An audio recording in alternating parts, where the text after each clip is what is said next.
She wasn't born royal. She didn't even wear a tiara on her wedding day. And yet today, Queen Sonja of Norway owns one of the most meaningful royal jewel collections in Europe. Some of her treasures date back to Empress Joséphine. Others were gifts from czars and British monarchs. A few were created especially for her, modern, daring, and deeply Norwegian. But each of them carries more than beauty. These jewels hold the legacy of queens before her, the trials of war, the memory of exile, and the quiet strength of a modern monarchy. In this video, we'll explore Queen Sonja's royal collection, not just as a display of elegance, but as a living history of a family, a nation, and a queen who once had nothing and inherited everything. Before we begin, please support my channel by clicking on the like and subscribe buttons. Thank you. So, who was this woman who would come to wear such treasures? Her story begins not in a palace, but in a comfortable home in Oslo. She was Sonja Haraldsson, the daughter of a successful cloth merchant, living a life far removed from royal protocol. When she met Crown Prince Harald in 1959, it was the beginning of a romance that would test the very foundations of the Norwegian monarchy. For 9 long years, their relationship was kept quiet, away from the public eye. The reason was simple, but profound. The king, Olav V, was deeply opposed to his son and heir marrying a commoner. In those days, it just wasn't done. It felt like an impossible situation. But after nearly a decade, Crown Prince Harald made a stand. He presented his father with an ultimatum, one that could have ended the dynasty. It would be Sonja, or he would not marry at all. Faced with the possibility of an empty throne, King Olav relented. And when Harald and Sonja finally married in Oslo Cathedral in August 1968, the nation didn't just accept her. They celebrated her. It was seen as a victory for love, and it signaled a new, more modern era for the Norwegian royals. But her new role came with a unique and immediate responsibility. You see, Norway had been without a leading royal lady for quite some time.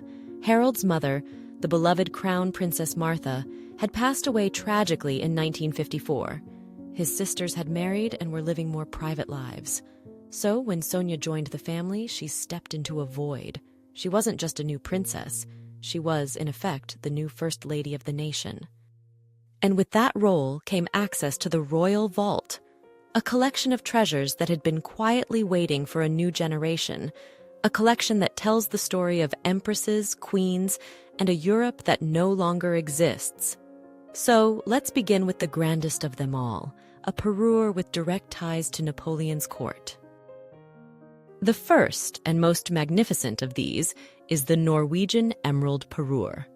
It is, without question, the grandest set in the family's collection, a breathtaking suite that immediately commands attention. The tiara itself is a masterpiece of early 19th century design, with its strong, symmetrical lines, square-cut emeralds, and diamond scrollwork. It comes with a complete matching set, a stunning necklace, a pair of large drop earrings, and 2 brooches. This isn't a parure for just any occasion. It is reserved for the highest level of state events, royal weddings, coronations, and banquets for visiting heads of state. When you see Queen Sonja wearing the emeralds, you know you are witnessing a moment of great historical significance. And the history is truly remarkable, though its precise origins remain a bit of a wonderful mystery. There's no single confirmed story of who first owned these emeralds.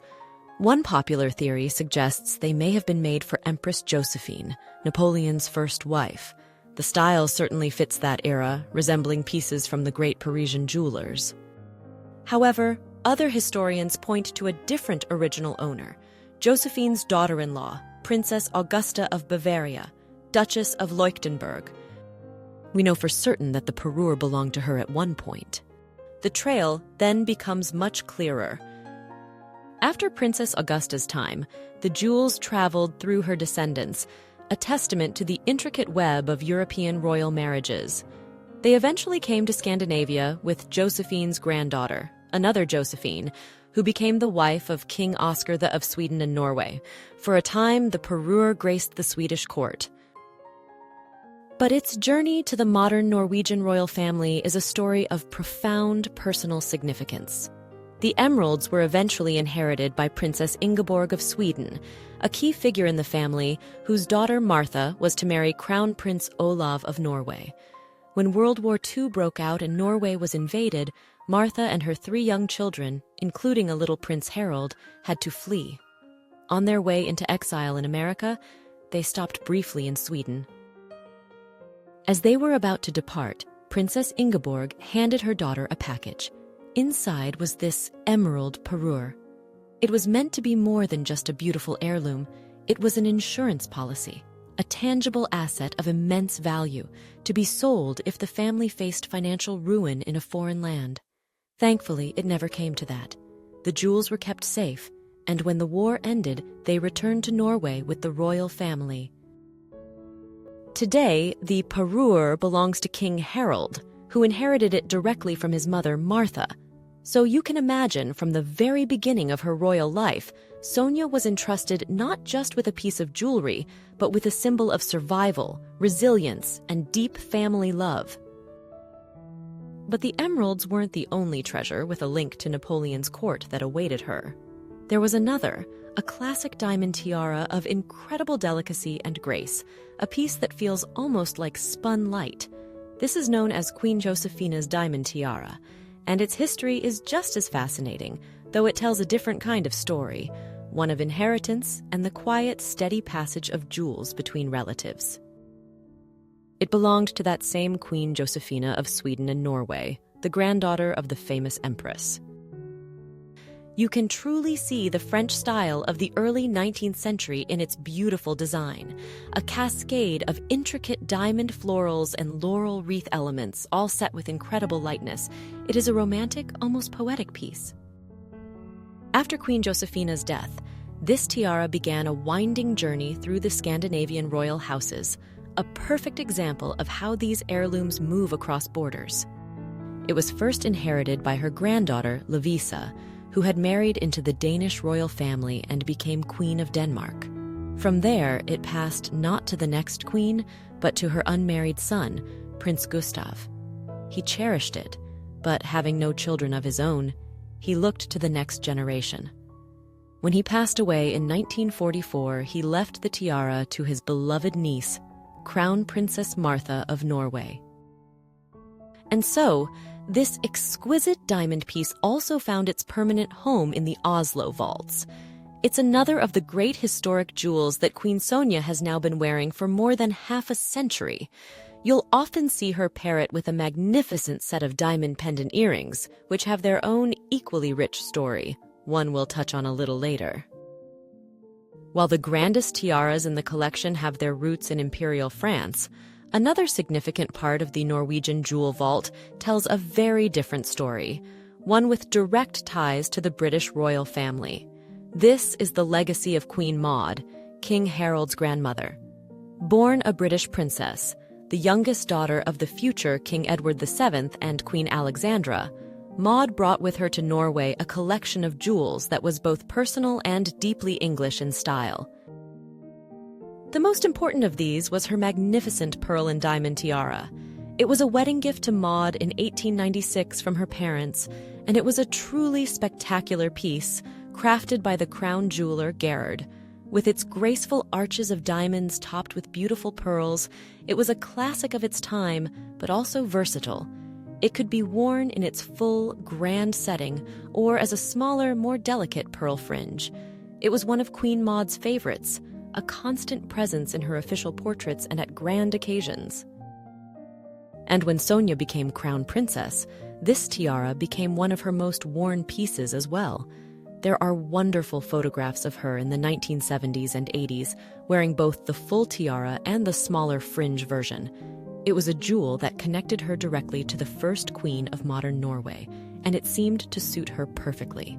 It really became one of her signature tiaras for many years, a jewel with a beautiful past and, as it would turn out, a very dramatic future.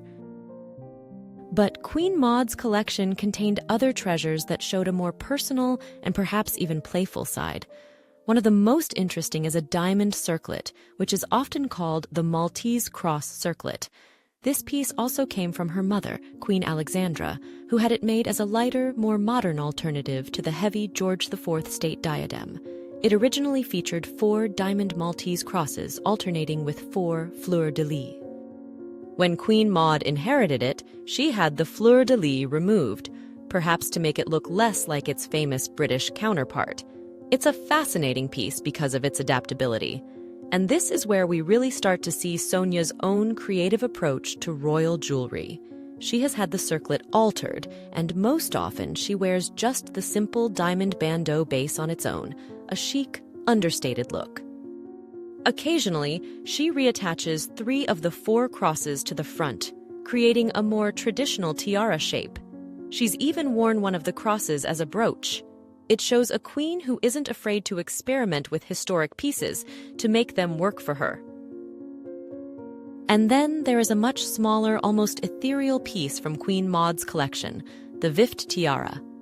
Vift is the Norwegian word for fan, and the name perfectly describes its delicate, fan-like shape. For a long time, it was thought to have been an 18th birthday gift to Maud from her grandmother, Queen Victoria. But recent research has revealed a different story. It was actually a wedding gift from the Rothschild family, who were close friends of her father. This tiny tiara, composed of delicate diamond floral elements, is incredibly versatile. It can be worn as a small tiara, as Maud and Sonja have done, or it can be converted into a beautiful necklace. When Crown Prince Haakon married Mette-Marit Tjessem-Højby in 2001, Sonja passed this historic jewel on to her new daughter-in-law. Mette-Marit wore it as a necklace on the eve of her wedding, and it's a piece she has worn several times since. But Maud's legacy wasn't just in tiaras. She also brought with her one of the most fashionable and personal styles of jewelry from her mother's era, the choker. And she owned a particularly lovely example, Queen Alexandra's diamond link choker. This piece, a series of intersecting diamond links which are mounted on a velvet band, came directly from her mother. In fact, Queen Alexandra is the person largely credited with popularizing the dog collar choker style in the late Victorian and Edwardian eras. It's said she wore them to elegantly cover a small scar on her neck, and in doing so, created an international fashion trend. So, when Maud inherited this piece, she inherited a part of her mother's iconic style. But fashions changed dramatically, and for decades after Maud's time, the choker remained unseen in the vaults, a relic of a bygone era. It wasn't until the 1980s that it reemerged, and it was revived by none other than Queen Sonja. She brought the choker back into the spotlight, and today, it has become one of her own trademark pieces. It's a wonderful example of how a jewel can fall asleep for generations, only to be awakened and given new life by a new royal lady with her own distinct sense of style. Maud's legacy also included some smaller but equally significant jewels that filled out the collection beautifully. One of the most historically important is the Draper's Company brooch. This was another of her wedding gifts, a stunning diamond and pearl scroll brooch from the Draper's Company, one of London's ancient guilds. It was clearly a piece she treasured, as she was often photographed wearing it alongside her pearl tiara. For decades after her death, it remained tucked away, but it has since re-emerged and become a favorite of Queen Sonja, a beautiful link to both Queen Maud and British tradition. And remember those magnificent diamond pendant earrings I mentioned earlier, the ones Sonja often pairs with Queen Josephina's tiara? They also have a direct connection to Queen Maud's mother, Queen Alexandra. While their earliest history is debated, we know that by the 1880s, Alexandra, then Princess of Wales, began wearing a pair of very similar diamond pendants suspended from her grand diamond necklaces. It was a clever way to add even more glamour to an already impressive look. After Queen Alexandra's death, these pendants were among the jewels inherited by her daughter, Princess Victoria. Now, Victoria was known to have disposed of many of her mother's jewels, but thankfully, these survived. She left them to her nephew, Crown Prince Olav of Norway, and they have been a cherished part of the Norwegian collection ever since. Crown Princess Martha wore them in some of her most memorable post-war portraits, and they have been a staple for Queen Sonja since she joined the family, a perfect complement to the grandest tiaras in the vault. There are other, more mysterious pieces from this era as well. A delicate diamond filigree brooch with a design that dates it to the early 20th century is almost certainly from Queen Maud's collection, though its exact origins are unknown. Queen Sonja has worn it beautifully in her hair for formal events, and she has also loaned it to both her daughter and daughter-in-law. And then there's a lovely brooch with diamonds and dark blue sapphires, which has a truly grand provenance. It was a wedding gift to Maud in 1896 from Tsar Nicholas II and Tsarina Alexandra of Russia. It's a piece Sonja often wears on Norway's National Day, the blue sapphires echoing the color of the Norwegian flag. So, for decades, Sonja wore these jewels with grace and confidence. She moved seamlessly between the French imperial heirlooms and the British treasures of Queen Maud, making them her own. The collection was complete, historic, and seemingly secure. And then, in 1995, the unthinkable happened. In February 1995, the royal family sent a few pieces, including Queen Maud's pearl tiara, to the Crown Jewellers, Garrard, in London. This was a completely routine process for cleaning, maintenance, and valuation. The jewels were in the hands of the most trusted firm in the business, but on what should have been an ordinary day, 3 armed robbers, one disguised as a policeman, walked into the Garrard workshop on Regent Street in broad daylight and simply took them. The news was a profound shock. That beloved tiara, the one given to Queen Maud by her royal parents, the one Sonja had worn as one of her signature pieces for nearly 30 years, it was gone, vanished without a trace, never to be recovered. The loss of such a significant piece of Norwegian and British royal history was heartbreaking. And it wasn't the only historic piece lost that day. Also among the stolen items was a charming and unique jewel known as the Oslofjord bracelet.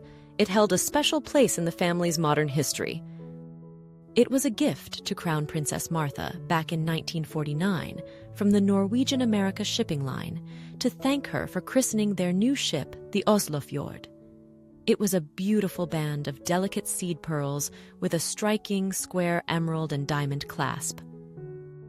Crown Princess Martha had worn it with her grand emeralds, and a young Crown Princess Sonja, in one of her earliest displays of creative flair, had actually worn this bracelet as a small, chic tiara for a gala banquet shortly after her wedding in 1968. That piece, with its unique connection to Norway's maritime heritage and to her late mother-in-law, was also taken in the robbery. And then there was a third, almost secret loss, a tiara the public had never even seen on a Norwegian royal. According to research by the historian Trond Noren Isaksen, King Harald and Queen Sonja had recently acquired another historic tiara, one that had originally belonged to Queen Sofia of Sweden and Norway. It was a beautiful parure of what were described as pale rubies, but are now believed to be pink topazes. It had passed from Queen Sofia down through a different branch of the family, the Bernadotte af Wisborgs, and had been worn by Countess Estelle Bernadotte for many years. The Norwegian royals had purchased the parure to bring this historic heirloom back into a main royal line. Tragically, it was stolen from Garrard before Queen Sonja ever had the chance to wear it publicly. So, in one afternoon, the Norwegian royal collection suffered an almost unimaginable blow. 3 historic pieces, one a beloved signature tiara, one a versatile personal jewel, and one a lost treasure that never even had its moment in the spotlight, had vanished. The loss was immense. The original jewels were gone forever. The question was, what would they do now? The answer came, not with despair, but with remarkable resilience. As a profound apology for the devastating security breach, Garrard was commissioned to do what it does best, recreate history. A new version of Queen Maud's pearl tiara was meticulously crafted. Using detailed photographs and their own extensive archives, the jewelers produced a faithful replica of the lost treasure. It was designed to be just as versatile as the original, able to be worn in its full, grand setting, or as the more delicate pearl fringe. And so, a little over a year after the theft, Queen Maud's tiara, or at least its spirit, was back, once again taking its place as one of the mainstays of the collection. A replica of the charming Oslofjord bracelet was also made, ensuring its unique story would not be lost to history. And this raises a fascinating question, one that I often find myself pondering when I look at these jewels. How do we view these replicas? On one hand, they are not the original artifacts. The very diamonds and pearls that Queen Maud touched, the exact clasp gifted to Crown Princess Martha, are gone forever. These new pieces are, in a sense, beautiful ghosts, echoes of a lost history. But, on the other hand, by recreating them, the royal family made a powerful statement. They chose to continue the story, to carry the memory and the visual legacy forward. The design lives on, reminding us of the original's importance. It's a complex and personal thing, isn't it? What matters more, the physical object or the history it represents? But the story doesn't end with replicas.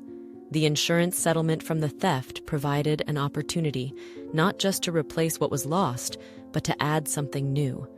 And it's here, in the ashes of that loss, that we see the collection begin to reflect Queen Sonja's personal taste even more directly. It's widely believed by jewelry historians that the insurance money was used to acquire a brand new suite of jewels, the Norwegian Amethyst Parure. This magnificent set, consisting of an impressive necklace that can be mounted on a frame to be worn as a tiara, along with coordinating earrings, 2 bracelets, and a brooch, made its first public appearance in 1997. The provenance of the parure itself is unknown. It is an antique piece, but its history before joining the Norwegian collection has never been shared.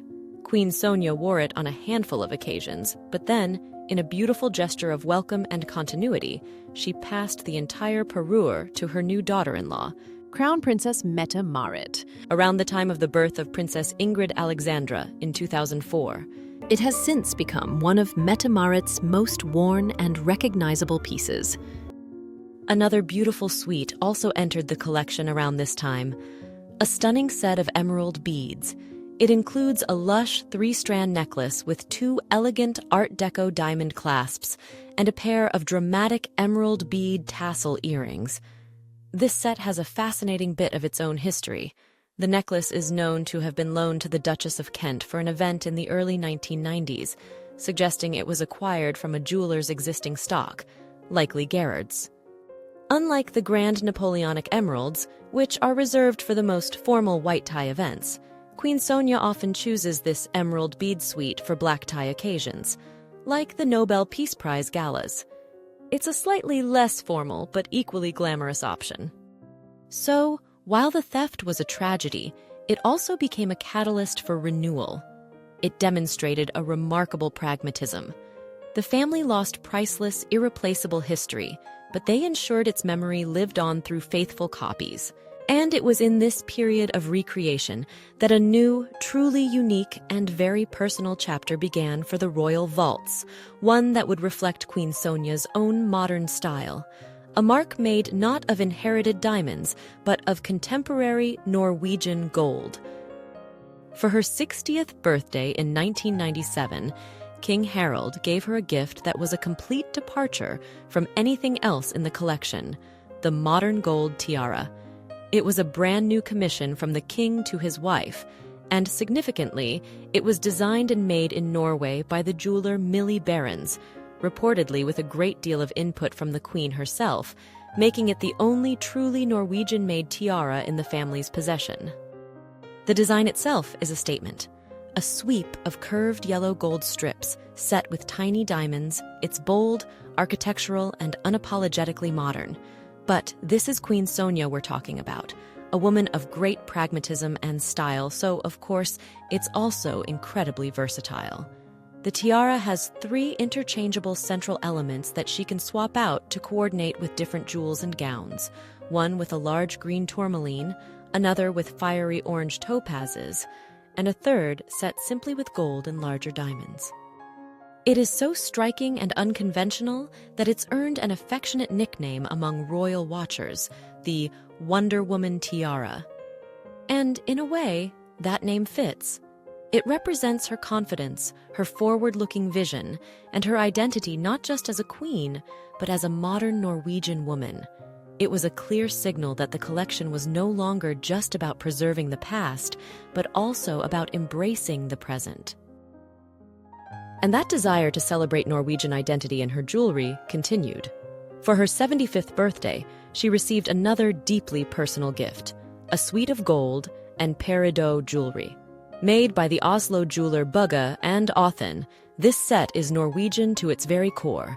The gold itself was sourced from the Norwegian town of Hamar, and the beautiful green peridots come from a place called Aheim on the country's northwest coast. It's a quiet and elegant suite, but its meaning is immense. It shows that the royal collection is not a static museum. It is a living, breathing thing, still growing, still acquiring new pieces and new stories that are rooted, quite literally, in the soil of Norway itself. And so, when you look at this collection as a whole, from the imperial emeralds and the British diamonds to the modern Norwegian gold, you begin to see the full picture of the woman who wears them. Queen Sonja's approach to these jewels is unlike anyone else's. Her journey, from the girl who wore a simple floral wreath on her wedding day to the queen presiding over this incredible treasure trove of history, is truly one for the books. Each piece tells a story of survival, of love, of loss, and of renewal, but taken together they tell her story. She can appear one night in the magnificent Napoleonic emeralds, steeped in 2 centuries of history, and the next in that unapologetically modern gold tiara. There aren't many queens who navigate that spectrum with such ease and confidence. And for me, that's what makes her so fascinating to watch. It's that confidence to stand by her choices, whether it's preserving a historic piece or commissioning a new one that might raise a few eyebrows. I'm always so curious what people really think of a piece like the modern gold tiara. Is it a triumph of contemporary design, a bold statement for a modern monarchy? Or do you feel it's out of place among the great historic heirlooms? Thank you so much for joining me today to explore this remarkable collection. I hope you enjoyed diving into these stories as much as I did. If you did, I would be so grateful if you would consider subscribing to the channel for more journeys into the royal jewel vaults. I look forward to seeing you again next time.